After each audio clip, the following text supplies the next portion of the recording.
Doctor Srinivasan அப்படின்னு சொன்னா யாருக்குமே தெரியாது. பவர் ஸ்டார் அப்படின்னு சொன்னா சின்ன பசங்கள்ல இருந்து பெரியவங்க வரைக்கும் எல்லாருக்குமே தெரியும். லத்திகா அப்படிங்கிற படம் மூலமா நம்ம கோலிவுட்டுக்கு வந்து அறிமுகமானவர் தான் இவரு. இந்த படத்தை ரொம்ப பொருட்செலவுல இவர் ஓட்டினாரு. அது மட்டும் இல்லாம இதை தொடர்ந்து இவருக்கு நிறைய பட வாய்ப்புகள் கிடைச்சது. அதுல பெரிய லக்கு அப்படின்னு சொல்ல போனா நம்ம கண்ணால் லட்டு தின்ன ஆசையா படத்துல நடிச்சதுதான் அப்படின்னு சொல்லலாம். சந்தானம் இவருக்கு இந்த படத்துல ஒரு மெயின் ரோல் கொடுத்திருந்தாரு. அதை தொடர்ந்து இவருக்கு நிறைய படங்கள்ல வாய்ப்புகள் தேடி தேடி வந்துச்சு.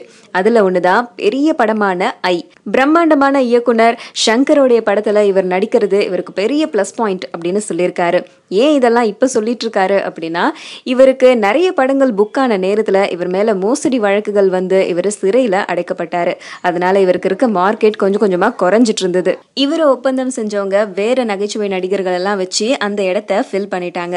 அதனால ரொம்பவே நொந்து போன பவர் ஸ்டார் இப்ப சொல்லியிருக்காரு, ஐ படத்தை நான் ரொம்ப பெரிய அளவுல நம்பியிருக்கேன், பாருங்க அந்த படம் வெளியே வந்ததுக்கு அப்புறம் எனக்கு பழைய மாதிரி நிறைய மார்க்கெட் வரும் அப்படின்னு சொல்லியிருக்காரு. அது மட்டும் இல்லாம டைரக்டர் சங்கருக்கு இல்லாத ஐடியா, ஏன் விக்ரம்கே இல்லாத ஐடியா இவருக்கு வந்திருக்கு. ஐ படம் ரிலீஸ் ஆனதுக்கு அப்புறம் இவரோட சொந்த செலவுல ராட்சச கட் அவுட் வைக்க போறாராம் இவருக்காக. சோ இந்த மாதிரியான விளம்பரம் எல்லாம் எதுக்கு அப்படின்னா அடுத்த படங்கள்ல புக் ஆகிறதுக்கு தானாம். இதை அவரே சொல்லியிருக்காரு.